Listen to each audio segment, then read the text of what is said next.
Quand on est sur cette terre, on ne choisit pas son lieu de naissance.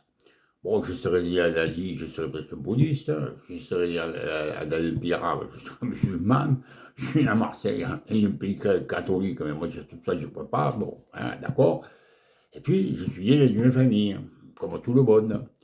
Alors, dans ma famille, moi, mon père, pendant la dernière guerre mondiale, il est allé, il a pris le maquis avec des maquis d'art communistes. Quand il est retourné, quand la guerre était finie, avec ma mère, ils sont rentrés à fond dans le Parti communiste et ils ont été des militants communistes pendant toute leur vie, et à fond la caisse. Donc moi, j'ai été élevé là, c'était à la fin de la dernière guerre mondiale, j'avais que 10 ans. Bon, hein, donc je croyais à tout ça. Bon, j'ai cru pendant longtemps, jusqu'à ce que je me marie, même après. J'ai même été militant communiste. Et puis, un beau jour, je me suis rendu compte de quelque chose qu'il y a quelque chose qui clochait. Alors, bon, je ne vais pas tout raconter ma vie, mais enfin, quelque chose qui clochait. Et là, je me suis aperçu d'un truc que je vais vous expliquer pourquoi. À un lion, vous ne ferez jamais brouter dans l'herbe. À un zèbre, vous ne ferez jamais manger une canne d'entrecôte. Et à un homme, vous ne le ferez jamais partager. Les hommes n'aiment pas partager. C'est ma maison, c'est ma voiture, c'est ma femme, c'est mon vélo, c'est tout ce que vous voulez, c'est mon arbre, c'est mes sous, je les ai gagnés en travaillant, ils sont à moi. Hein. Et comme ça, c'est depuis la nuit éteinte, depuis que les hommes sont sur Terre, ils réagissent tous de la même façon. Point, virgule. Donc le communisme, c'est une utopie, j'y crois plus. Bon, j'y crois plus. Comme ça. Et alors, qu'est-ce qui s'est passé? Il s'est passé que, là, je vais faire un peu une parenthèse, là. Bon, moi, je suis né, mon père était métallurgiste, j'ai voulu être dans la métallurgie. Quand on est dans une corporation, qu'est-ce qu'on fait? On cherche à monter. Bon, moi, j'ai appris le dessin, je commençais comme apprenti, puis je commençais à 14 ans, hein, 15 ans, non, à 15 ans, je commençais à travailler. Après, j'ai pris le dessin, je cherche à monter. Bon, puis par la suite, je suis devenu contremaître, je suis devenu chef de chantier, je suis devenu chef d'agence. Et puis j'ai fini par finir pratiquement comme conducteur de travaux. Pourquoi tout ça? D'abord, pour deux choses différentes. La première, c'est parce que d'abord, on est chef ou on n'est pas chef. Moi, je n'aimais pas être commandé, donc j'aimais commander, donc je suis devenu chef. Tous les politiques, c'est pareil, hein, c'est tous les chefs de naissance, c'est ça, hein, parce qu'ils aiment tous commander. Hein, bon. Et après, pourquoi? Pourquoi? Parce que, pour voir pourquoi je voulais monter, pourquoi je voulais faire une carrière là, parce qu'au plus je montais, au plus je gagnais de l'argent, au plus j'étais tranquille, et au plus je pouvais commander. Voilà pourquoi. Et les politiques, c'est pareil. Et qu'est-ce qu'il faut? Ils commencent comme conseiller municipal, puis ils deviennent le maire, et puis ils veulent devenir député, et puis ils peuvent devenir ministre, et puis après ils veulent devenir président de la République. Et tout ça pourquoi? Pour la paix et pour la gloire. Voilà. Hein? Voilà. On est dans deux mondes différents qui évoluent de la même façon, mais dans deux mondes complètement différents. Le monde politique et le monde du travail, c'est deux mondes complètement différents. Et qu'est-ce qui se passe? Il se passe que dans le monde politique,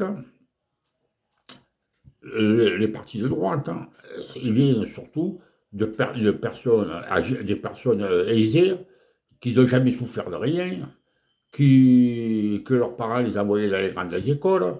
Quand ils sont sortis des grandes écoles, il y en a qui se sont lancés dans le privé, il y en a qui se sont lancés dans la politique, et il y en a qui. Et voilà. Et ceux qui se sont lancés dans la politique, ben, ils ont fait comme moi dans la métallurgie, ils ont cherché à monter, à monter, à monter.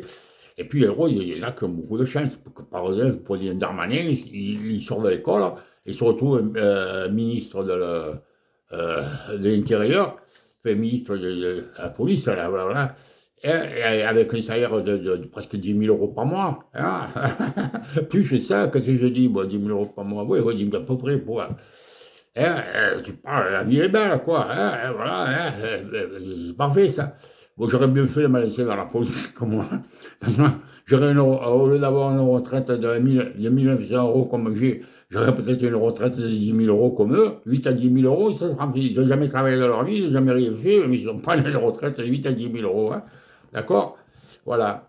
Après, il y a les gens de gauche. Alors, les gens de gauche, bien souvent, ils arrivent de familles un peu plus modestes. Hein. Mais seulement, ce qui se passe quand même, c'est qu'ils n'ont jamais travaillé non plus. Et ils sont dans leur monde à eux, comme les autres. Hein. Alors, eux, qu'est-ce qu'il faut? Il faut, bon, ces gens-là, pour pouvoir, moi, dans mon boulot, moi, il fallait que je devienne le plus technique possible. Eux, dans leur boulot, il faut qu'ils aient les meilleurs orateurs possibles, les meilleurs baratineurs possibles, convaincre les gens pour qu'ils votent pour eux. Hein, ouais, ouais. Leur travail, c'est ça.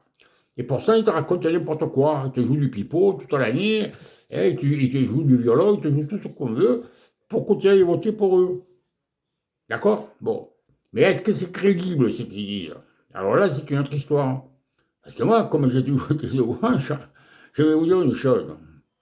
Quand j'ai écoute tous parler, là, quand j'entends Pourcel, Mélenchon, Ruffin, Jabot et compagnie, ah, tout ce qu'ils disent, c'est fabuleux. Ah là, c'est ce que je voudrais.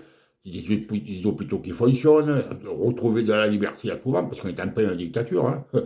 Retrouver notre liberté, avoir des meilleurs salaires, des meilleures retraites, des meilleures conditions de vie, nationaliser tout ce qu'on nous a volé, le DF, le gaz de France, les autoroutes, et compagnie, et compagnie. Bon, ah, c'est bien, ah, il parle bien, ah ouais, là, c'est fabuleux. Est-ce que c'est réaliste? Est-ce que c'est vraiment réaliste? Parce que moi, quand j'ai appris, que je me suis mis à vouloir réfléchir par moi-même, non plus que me faire enfumer pour tout le monde, qu'est-ce que j'ai fait? Je cherchais à savoir ce qu'il disait, c'était crédible. Alors, je vais vous dire un truc qui est simple. Quand on est dans l'OTAN et quand on est dans l'Europe, on n'est plus français. On est à la botte des Américains et des multinationales. Ces gens-là, c'est des ruchins, c'est des bandits, c'est des hypocrites, c'est des méchants, ils sont méchants. Ils veulent que par le fric, ils veulent nous écraser comme des merdes, hein. Ils voudraient nous rendre comme des esclaves, ils nous ont déjà rendus comme des esclaves, hein. Bon, hein. Voilà. Alors, comme face à pas rigoler, quand on me raconte que, comme on joue du pipeau, comme si j'étais allé être au paradis si je vote pour eux, quand on veut rester dans l'Europe et dans l'OTAN. Parce que si on reste dans l'Europe et dans l'OTAN, ils feront comme Macron. Ils seront au garde à vous avec le doigt sur la couture, hein, et ils diront bien monsieur, oh oui monsieur, parce que moi je suis sûr que Macron, s'il n'était pas le point lié à l'OTAN et à l'Europe, ce ne soit pas eu celui-là qui commande, hein, qui le commande, hein, eh bien, peut-être qu'il aurait laissé tomber l'histoire de la réforme des retraites. Hein? Alors que là, tiens, il cherche par tous les moyens à détourner l'attention, à passer faire des fous filets faut essayer de tourner la page, parce qu'il ne peut pas faire différemment. C'est les autres qui donnent les ordres. Et nous, et les gens de gauche veulent rester dans cette merde, mais vous rigolez. C'est impensable. Ils pourront rien faire de tout ce qu'ils promettent, hein, tant qu'on sera dans cette Europe. Hein. Alors, mettez-vous bien ça dans la tête, hein, que nous, le peuple, là, ben, il faut qu'on se bouge pour sortir de cette merde. Parce que tant qu'on sera dans cette merde de l'Europe, on ne pourra rien faire. Alors, qu'est-ce qu'il reste, hein? Il reste Asselineau qui veut sortir de l'Europe et de l'OTAN. Il y a Asselineau, il y a Philippot. Bon, Philippot, c'est un dissident de la droite, hein, du RN. L'autre, là, Asselineau, c'est un gaulliste notoire, hein. Bon, bon, alors, bon, il nous gonfle avec De Gaulle aussi, hein. Bon, moi je veux bien, parce que De Gaulle, bon, je suis obligé de le reconnaître qu'il était pour la France, hein, et qu'il respectait la démocratie, d'accord. Mais si lui met 60, c'est parce que les ouvriers, ils en avaient ras le bol de lui aussi, hein. Il faut dire rien pour eux, il faut dire tout pour les riches et rien pour les pauvres, lui aussi, hein.